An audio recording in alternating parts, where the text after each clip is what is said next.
से पर्दा उठाने में जुटी पुलिस को अब तक 2 बड़े सुराग मिले हैं। ये 2 सुराग हैं सुसाइड नोट और महंत के मोबाइल फोन से मिला एक वीडियो। इसके अलावा बताया गया कि पुलिस ने जो एफआईआर दर्ज की है और सुसाइड नोट से मिली जानकारियों में कहीं कुछ बातों में अंतर भी है।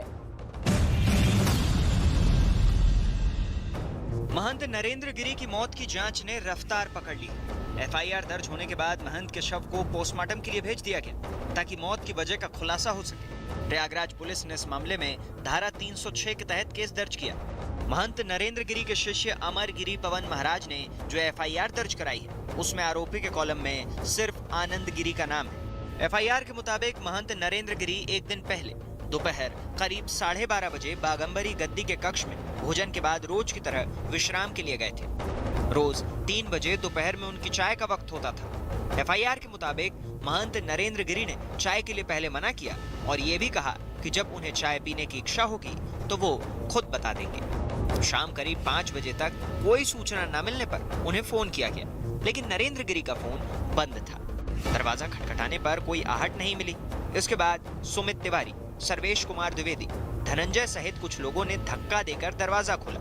तब महाराज जी पंखे से लगी रस्सी से लटकते हुए पाए गए। जीवन की संभावना को देखते हुए शिष्यों ने रस्सी काटकर महाराज जी को नीचे उतारा, लेकिन तब तक उनकी मौत हो चुकी थी। प्रयागराज परिक्षेत्र के आईजी को दूरभाष पे ये सूचना प्राप्त हुई कि अखिल भारतीय अखाड़ा परिषद के अध्यक्ष महंत नरेंद्र गिरी जी ने आत्महत्या कर ली है।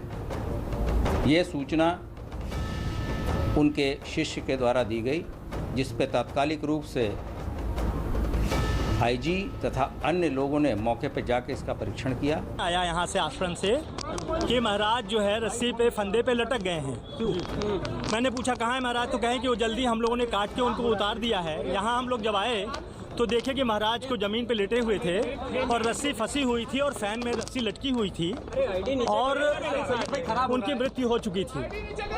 इस बात की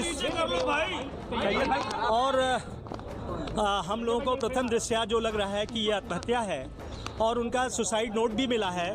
पुलिस ने पहली नजर में इसे आत्महत्या का मामला मानकर जांच शुरू कर दी, लेकिन एफआईआर में इस बात का भी जिक्र है कि नरेंद्र गिरी बीते कुछ महीने से आनंद गिरी को लेकर परेशान रहा करते थे।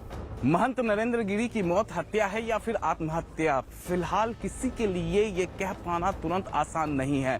महंत नरेंद्र गिरी के शव के पास से मिले सुसाइड नोट पर उन्हीं के एक शिष्य ने ये कहते हुए सवाल खड़ा कर दिया कि महंत नरेंद्र गिरी को लिखना नहीं आता है।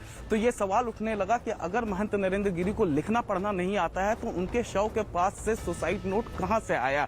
फिलहाल पुलिस ने सुसाइड नोट को जांच के लिए फोरेंसिक लैब में भेज दिया है। सुसाइड नोट और महंत नरेंद्र गिरी का एक वीडियो को लेकर तरह तरह की चर्चाएं हो रही हैं। चूंकि ये मामला बेहद संवेदनशील है, इसलिए पुलिस हर कदम फूंक फूंक कर उठा रही है। पुलिस को 12 पन्नों का जो सुसाइड नोट मिला है उसे फोरेंसिक जांच के लिए भेज दिया है। इसकी बड़ी वजह सुसाइड नोट पर उठ रहे सवाल है। नरेंद्र गिरी के एक शिष्य राजेंद्रानंद का दावा है कि उनके गुरु को लिखना नहीं आता था। पुलिस के पास जांच के लिए नरेंद्र गिरी के शिष्य द्वारा दर्ज एफआईआर और सुसाइड नोट है।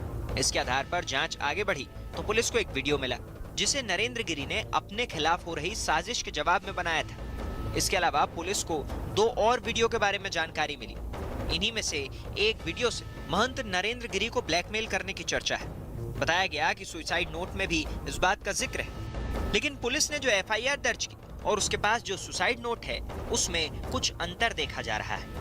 बताया गया कि सुसाइड नोट में वीडियो से ब्लैकमेलिंग का जिक्र है, लेकिन एफआईआर में किसी वीडियो का जिक्र नहीं। इसके अलावा सुसाइड नोट में संपत्ति विवाद की भी बात है, लेकिन एफआईआर में किसी विवाद की कोई बात नहीं। जैसे जैसे जांच आगे बढ़ रही है कई विरोधाभास भी सामने आने लगे हैं। इसी वजह से इस पर सियासी बयानबाजी भी शुरू हो गई। सिटिंग जज, हाई कोर्ट माननीय सिटिंग जज से यहाँ की जांच होनी चाहिए, जिससे कि पूरी की पूरी सच्चाई सामने आए। कांग्रेस पार्टी मांग करती है कि सुप्रीम कोर्ट के जज के देखरेख में इस पूरे घटना की जांच हो, ताकि तथ्य सामने आ सके, स्पष्ट हो सके कि घटना का कारण क्या है, घटना हत्या है कि आत्महत्या है।